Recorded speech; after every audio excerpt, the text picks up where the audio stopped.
Bom dia de novo. Hoje são muitas emoções hoje, hein?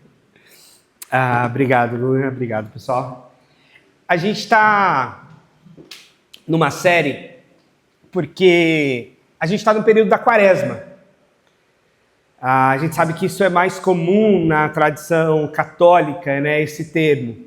Mas é realmente um termo cristão. A Quaresma são os 40 dias que marcam desde a quarta-feira de cinzas, do final do carnaval, até a Páscoa, a ressurreição do Senhor. E a gente está exatamente no domingo que antecede o domingo de Páscoa. E eu queria falar dessa semana de Jesus, que foi uma semana muito sofrida, essa última semana de vida. Embora ela comece celebrativa, porque é o domingo de Ramos, é o domingo que ele entra em Jerusalém e é aclamado por uma multidão que diz, olha, bendito é aquele que vem em nome do Senhor e tal. Há um movimento de um certo reconhecimento de Jesus ali como Senhor. Mas a verdade é que a sequência dessa semana não é nem um pouco boa. Pelo contrário, da entrada triunfal, ele vai seguir para uma semana de muito sofrimento, de muita dor, de muita solidão. E é sobre essa solidão, ou esse sentimento de estar só, que eu quero meditar especialmente hoje. No livro de Marcos é o evangelho mais curtinho, e a gente está meditando especialmente nele. No livro de Marcos, narra o momento da crucificação. Capítulo 15 de Marcos, versículo 33. É a narrativa da própria morte do Senhor. O texto da palavra de Deus, Marcos 15, 33. O texto da palavra de Deus diz assim: do meio-dia até as 3 horas da tarde, houve trevas sobre a terra. Por volta das 3 horas da tarde, Jesus bradou em alta voz: Eloi, Eloi, lema sabachthani, que significa: Deus meu, por que me desamparaste? Vamos orar de novo? Senhor, fala com a gente, Pai. A gente precisa ouvir a Tua voz a falar conosco nessa manhã. Em nome de Jesus. Amém. A gente sabe que Jesus era Deus. Mas a gente sabe também que Ele se despiu da sua divindade. O texto de Filipenses fala que Ele esvaziou-se do ser de Deus. Então é um desafio a gente pensar essa conexão ou essa junção de um ser que a gente chama na teologia de 100% homem e de 100% divino. Porque tem momentos e aspectos da vida de Jesus que são muito humanos, são muito comuns a nós, e a gente fala, tá parecendo eu. Semana passada eu preguei aqui sobre Jesus pistola, Jesus bravo. E a gente fala, tá parecendo eu quando fico bravo. Jesus também ficou. E em alguns outros momentos a gente vê Jesus fazendo milagres, coisas extraordinárias, acalmando a tempestade, multiplicando pães e peixes, curando enfermos. E a gente fala, não, isso daí só pode ser Deus. Isso daí não é coisa de um humano. E aí na teologia a gente fala que Jesus era esse ser divino e humano ao mesmo tempo. 100% homem, 100% Deus. Mas essa última semana de Jesus de sofrimento, ele foi bem homem, no sentido de que a gente sente o sofrimento dele, se a gente lê com cuidado a Escritura. Você lembra que depois da ceia do Senhor, aquela última ceia, que ele serve os discípulos, que ele lava os pés dos discípulos, ele fala, olha, no capítulo... Agora eu voltei um pouquinho aqui, Marcos, no 14, 27. Jesus diz, olha, todos vocês me abandonarão, porque está escrito, ferirei o pastor e as ovelhas serão dispersas. Mas depois de ressuscitar, eu irei adiante de vocês para Galileia. E Pedro declarou, ainda que todos te abandonem, eu não te abandonarei. E Jesus respondeu, em verdade lhe digo, que ainda hoje, esta noite, antes que o galo cante, 2 ou 3 vezes, você me negará. Pedro, porém, insistia ainda mais, mesmo que seja preciso que eu morra contigo, não te negarei. E todos os outros disseram o mesmo. Jesus estava predizendo o seu abandono. Ele tinha esses 12 discípulos que se tornaram amigos. Provavelmente pessoas mais jovens do que ele mesmo. E ele está dizendo, olha, vocês vão fugir. Vocês vão me abandonar. Vocês não vão aguentar o tranco. E Pedro, que tomava a frente muitas vezes, diz, não, Senhor, eu não. E ele diz, vai, você vai me abandonar. Mas não tem problema, porque depois que eu ressuscitar, eu ainda vou atrás de vocês. Vocês vão me abandonar, eu vou morrer, vou ressuscitar e ainda vou atrás de vocês. E é isso que acontece, a gente sabe da história. No Getsemane, depois dessa fala, Jesus vai para o Getsemane e ele leva os 3 mais chegados. Porque a gente sempre tem, os nossos âmbitos de relacionamento, de afinidade. É inevitável e é necessário. Jesus tinha a multidão que o seguia, tinha alguns amigos ali que era meio paralelo, como Maria, Marta, Lázaro, outros, algumas mulheres que sustentaram seu ministério. Tinha os 12 que se tornaram amigos mais próximos, e dos 12 ainda tinham 3 mais chegados, que era o Pedro, Tiago e o João. E são esses 3 que ele leva para o Getsemane junto com ele, para aquele jardim ali no Monte das Oliveiras. E Jesus diz, olha, minha alma está profundamente triste, eu estou numa tristeza mortal. Fiquem aqui comigo. E Jesus vai um pouco mais adiante, se prostra no chão para orar. E ele fala, Pai, tudo te é possível, afasta de mim esse cálice. Contudo, não seja como eu quero, mas como tu queres. E Jesus voltou e encontra os seus discípulos dormindo. Nesse momento aqui, eles ainda não fugiram, mas eles dormiram, eles não aguentaram passar a noite orando com Jesus. Eles dormiram. E Jesus dá uma bronca neles, Jesus diz assim, vocês não podem vigiar comigo nem uma hora. Vigiem e orem para que vocês não caiam em tentação. O espírito está pronto, mas a carne é fraca. E ele se retira para orar. E quando ele volta, ele encontra os discípulos dormindo de novo. Eles estavam com os olhos pesados. E pela 3ª vez, depois de novo. E aí Jesus diz, depois da 3ª vez que Jesus encontra eles dormindo, Jesus diz, chegou a hora. O Filho do Homem agora vai ser entregue na mão dos pecadores. Levante-se e vamos, que aí vem o traidor. E Judas estava chegando com os soldados romanos, aproxima dele, dá um beijo nele, e era justamente o sinal para que os romanos o prendessem, porque era um bosque, um jardim escuro. Jesus provavelmente era muito parecido com os discípulos, uma fisionomia muito comum. Então, como é que se saberia que ele era de fato Jesus? Judas o beijou para sinalizar isso. Isso mostra para nós essa dimensão do sofrimento de Jesus e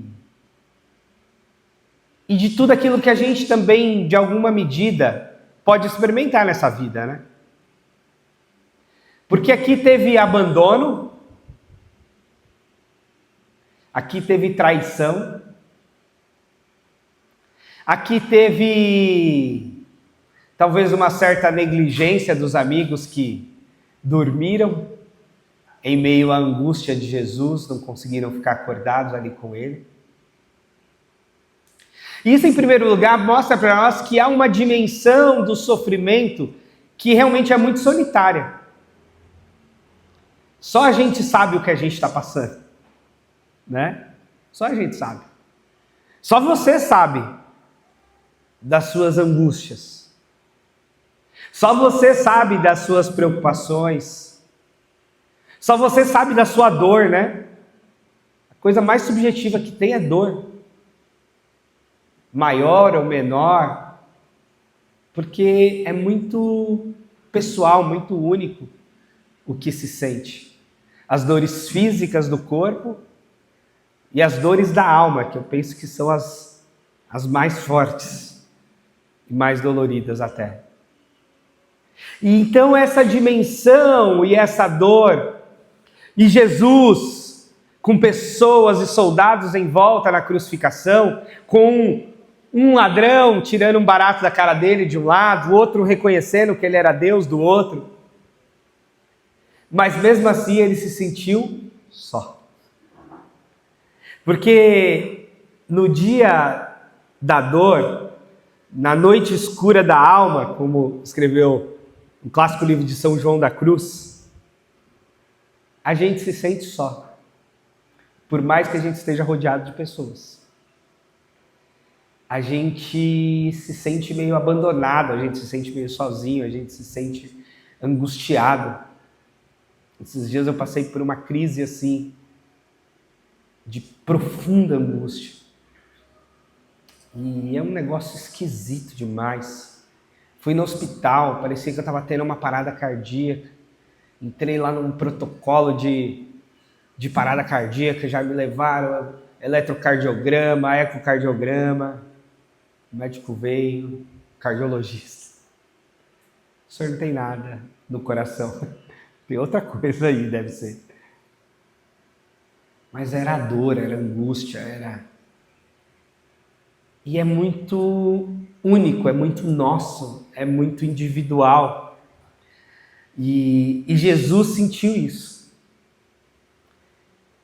Por mais que ele fosse Deus e que ele sabia que ele iria passar por isso, por mais que ele houvesse predito de que os discípulos iriam abandoná-lo, de que Judas iria traí-lo, ele já sabia, ele já tinha falado isso na última ceia. Olha, vocês estão comendo aqui comigo, um de vocês vai me trair.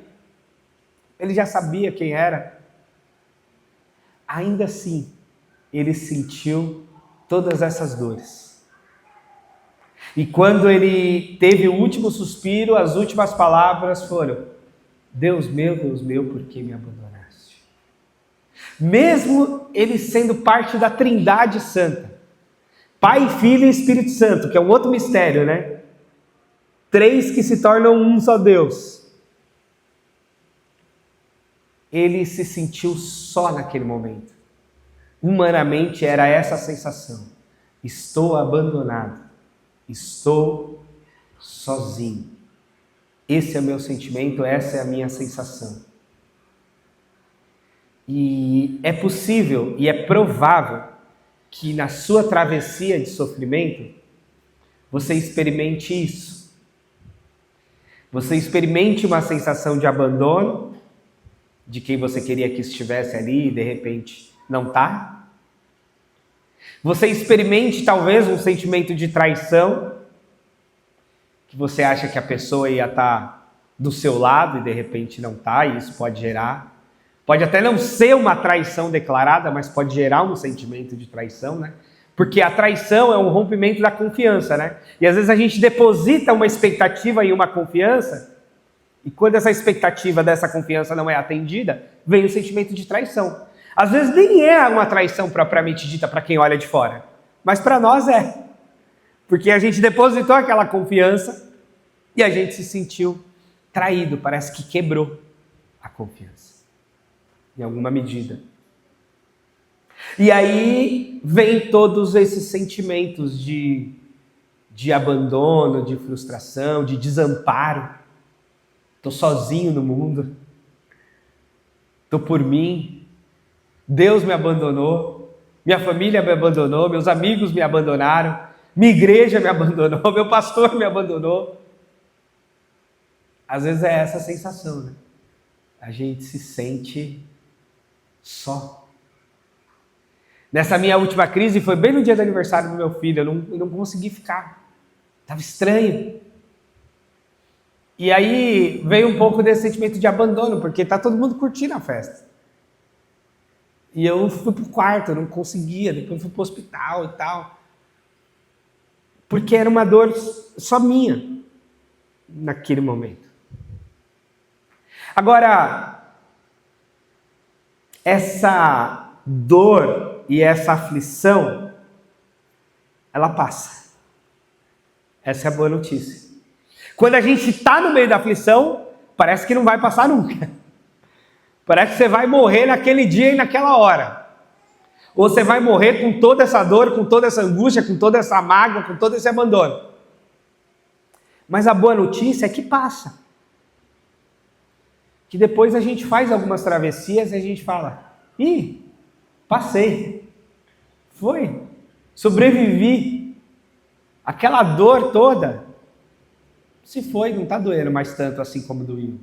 Ou como doeu naquele momento. Passou. A gente está falando hoje da cruz, e domingo que vem vamos falar da ressurreição. Vai passar. Vai chegar a ressurreição. Mas tem um tempo para ela chegar. E a gente vai passar essa noite escura da alma, esse vale de sombra da morte, esse sentimento de abandono. Vai passar. A gente precisa ter paciência com a gente mesmo, com a nossa dor, e confiar. Vai passar. Vai passar. E outro elemento importante é que a sensação de abandono pode não ser o abandono em si. A gente precisa imaginar isso. A sensação de Jesus era de abandono. Mas eu acho que ele não estava abandonado. Eu acho que o Pai estava com ele. Eu acho que o Pai nunca o deixou. O Pai bradava do céu: esse daí é meu filho amado, em quem eu tenho prazer. O Pai fez o céu escurecer, o dia se transformou em trevas no dia da crucificação do Senhor. Deus estava ali. Ele não estava só. Maria, sua mãe, também estava lá.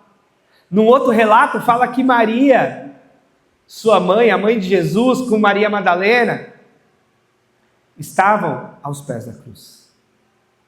Aquelas mulheres fortes no ministério e na vida de Jesus estavam lá. O texto bíblico também fala, numa outra passagem, que João estava lá, o discípulo dos mais jovens. Porque ele fala para Maria: Maria, está aí agora o seu filho. E fala para o João: João, está aí agora a sua mãe. Ele recomenda que um cuidasse do outro. Que Maria cuidasse de João como um filho e que João cuidasse de Maria como uma mãe. Provavelmente Maria estava viúva, imagina-se nessa época. Imagina-se que José era mais velho, já teria morrido. Então a sensação é de abandono, porque o sofrimento é muito duro e muito individual. Mas Deus estava lá. E essas pessoas estavam lá. As nossas sensações nos enganam. Nós somos enganados por nosso sentimento. Às vezes a gente pensa: ninguém se importa comigo. Mas tem gente que se importa. Às vezes a gente pensa: estou abandonado. Mas depois a gente olha direitinho e fala: não, tem gente aqui comigo. Às vezes a gente pensa: não tem jeito. E depois a gente passa e fala assim: não é que teve jeito? Não é que passou? Então, nós somos enganados pelo nosso sofrimento, por essa dor e por essa angústia. E que se a gente não tomar cuidado, a gente realmente entra num buraco e não sai mais. Se a gente colocar na nossa cabeça que de fato a gente está abandonado, se a gente pôr na nossa cabeça que de fato a gente está desamparado, se a gente pôr na nossa cabeça que não vale mais a pena a família, os amigos, o cônjuge, não vale mais a pena nada porque todos nos traíram, todos nos abandonaram, todos... A gente pira. A gente vira andarilho na rua, a gente sai de si. Mas é importante ter a consciência e a fé de que, não, peraí, eu estou me sentindo abandonado, mas eu acho que tem gente comigo. Tem gente que me ama. Tem gente que se importa. Tem gente que cuida de mim. As pessoas não estão sentindo o que eu estou sentindo, é verdade, porque a dor é muito minha. Quantas vezes eu fui em culto fúnebre? Como é que você dimensiona o luto? Como é que você dimensiona a dor de uma mãe que perde um filho? Não dá.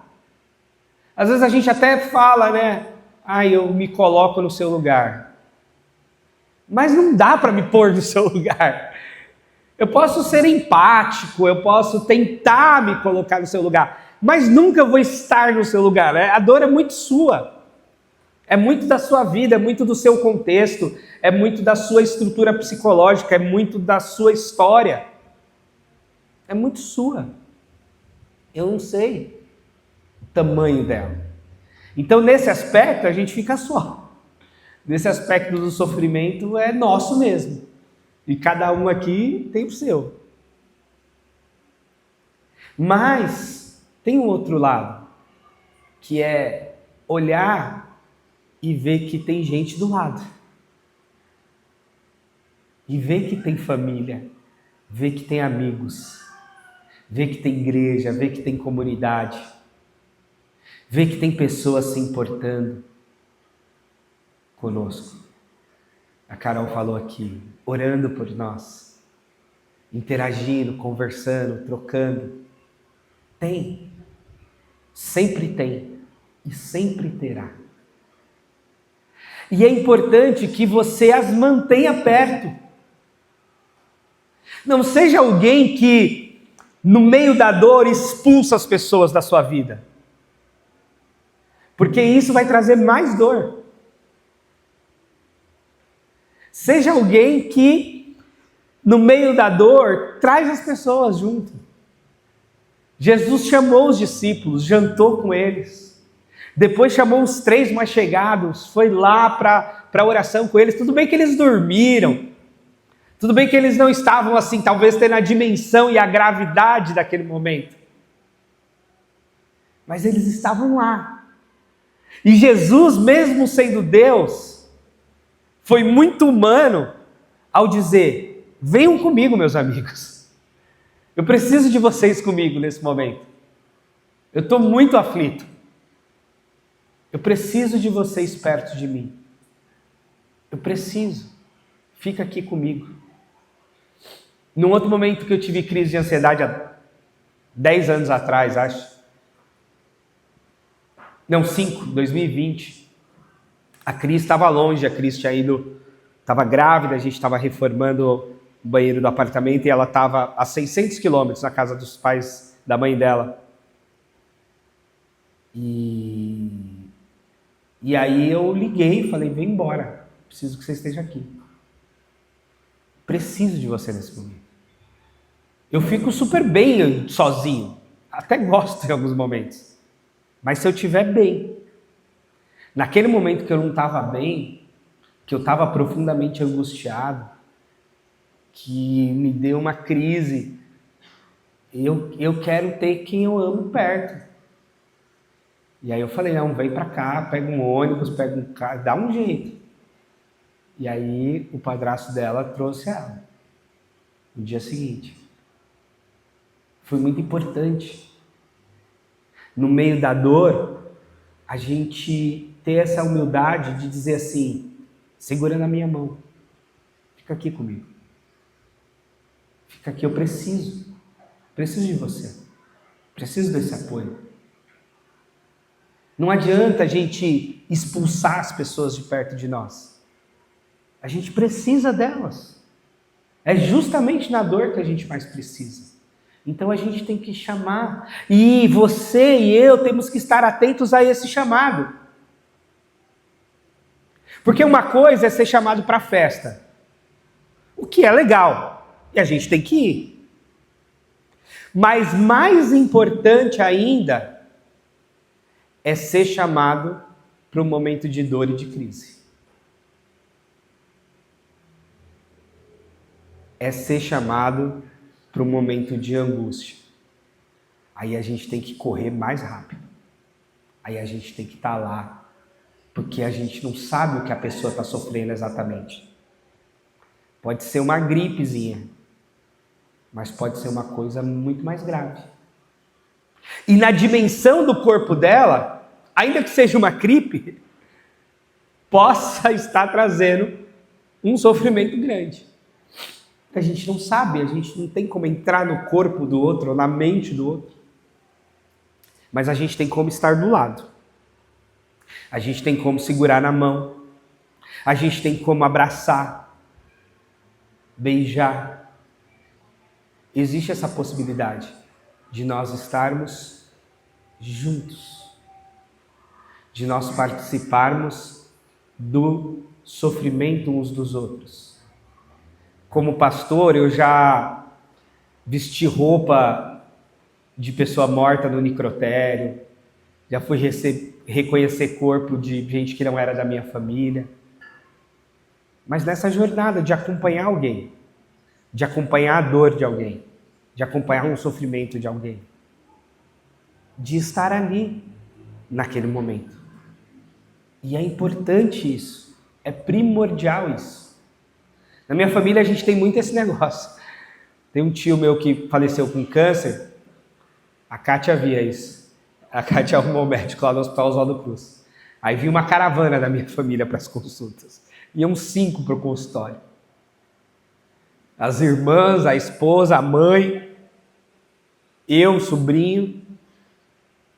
Mas é um jeito de amparar no sofrimento, é um jeito de estar junto, de participar daquilo, de tentar se fortalecer até o último minuto.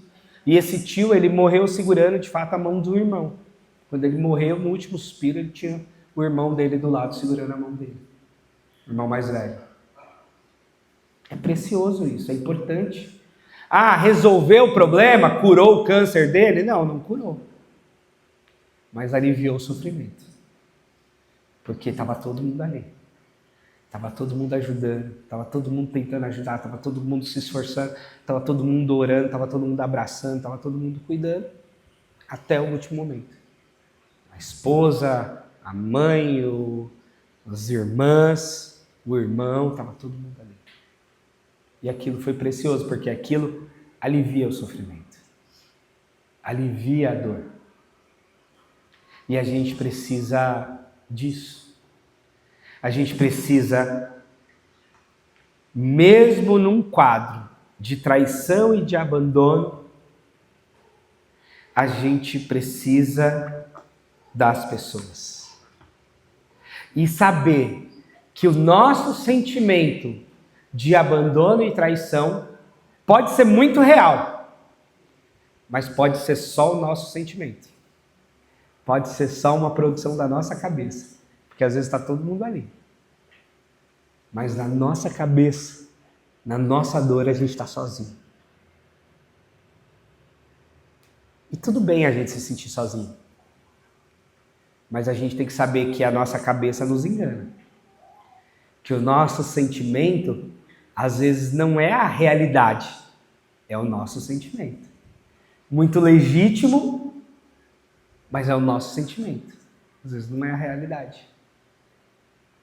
E aí, à medida com que a gente percebe que nós não estamos tão só, a nossa dor alivia.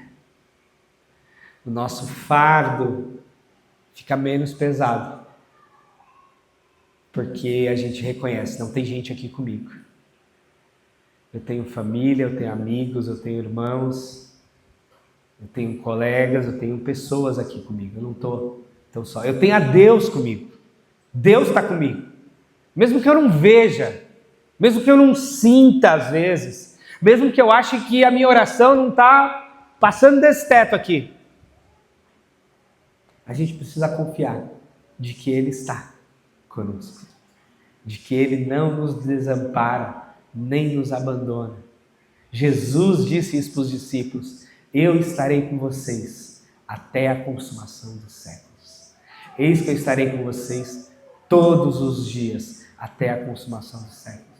E eu já fiz essa oração: Deus, eu não estou sentindo que o Senhor está aqui, mas eu vou acreditar que está. Eu vou crer que o Senhor está. Não estou sentindo, mas eu vou crer que o Senhor está. Me ajuda a crer que o Senhor está aqui, que o Senhor escuta a minha oração, que o Senhor vê o meu sofrimento. Me ajuda a crer, Senhor, que eu não estou só, que o Senhor está comigo.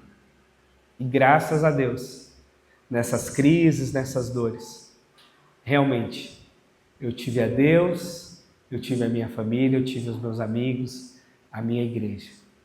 E isso alivia muito o sofrimento. Isso alivia muito. E aí, depois de passar do sofrimento, vem a gratidão. Vem a alegria e a gratidão de saber: nossa, realmente Deus cuidou de mim. Realmente Deus usou pessoas ao meu redor. Realmente eu fui amparado. Eu estava pensando que eu estava desamparado, mas eu estava amparado.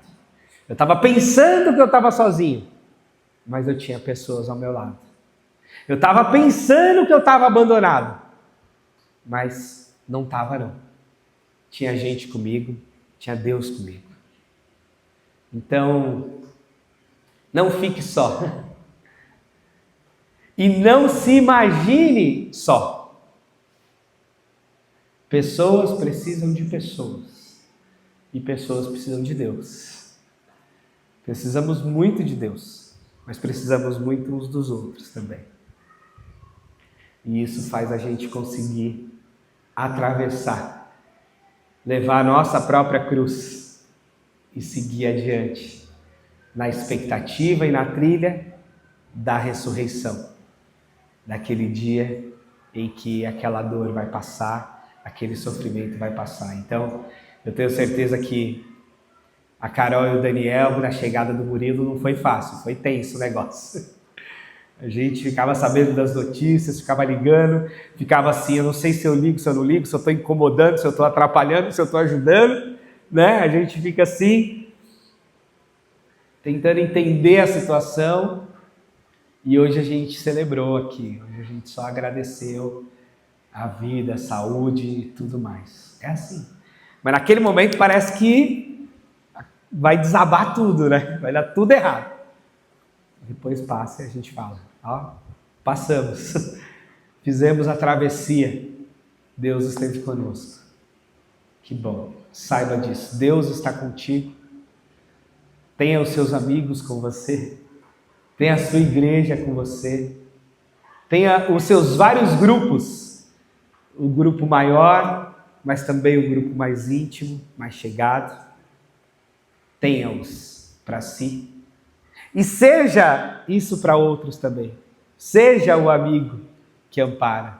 Seja a parte daqueles que dão suporte para quem está sofrendo. Porque todo mundo precisa de todo mundo para passar pelas dores da vida. Que Deus os abençoe, que Deus te abençoe a passar pela dor. Se você não está passando por uma dor forte, é porque você precisa ajudar quem está passando. Eu vejo quem você precisa ajudar. E se é você que está passando, não esquece de pedir ajuda. Não esquece de dizer: ô, vem aqui que eu estou sofrendo. Ora aqui por mim, me dá aqui um abraço. Vem aqui que eu estou sentindo dor. E eu preciso. Fala mesmo. Porque às vezes as pessoas não te abandonaram, elas só não sabem. Elas só não sabem que você está sofrendo.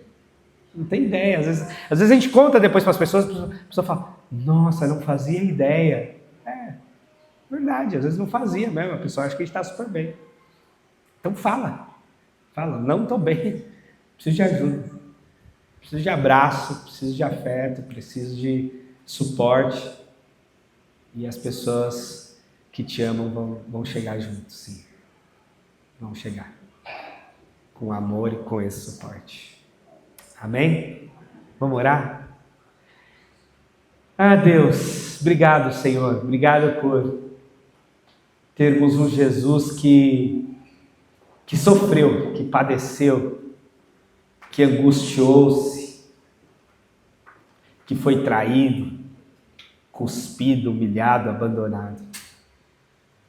Mas obrigado também porque o Senhor o ressuscitou, o Senhor esteve com ele e outras pessoas também estiveram com ele. Até a morte, até o túmulo, até depois do túmulo. E na ressurreição do Senhor estamos aqui. Que seja assim também na nossa vida, Senhor, que o Senhor esteja conosco, que a nossa família esteja conosco, que os nossos amigos, que a nossa igreja, que a gente tenha amparo das nossas dores, dos nossos sofrimentos, e que a gente ampare também a quem está sofrendo, Senhor. Usa-nos para a Tua glória e não deixa o sentimento de abandono nos tomar. Faça companhia, Senhor, para nós. Em nome de Jesus. Amém. Amém.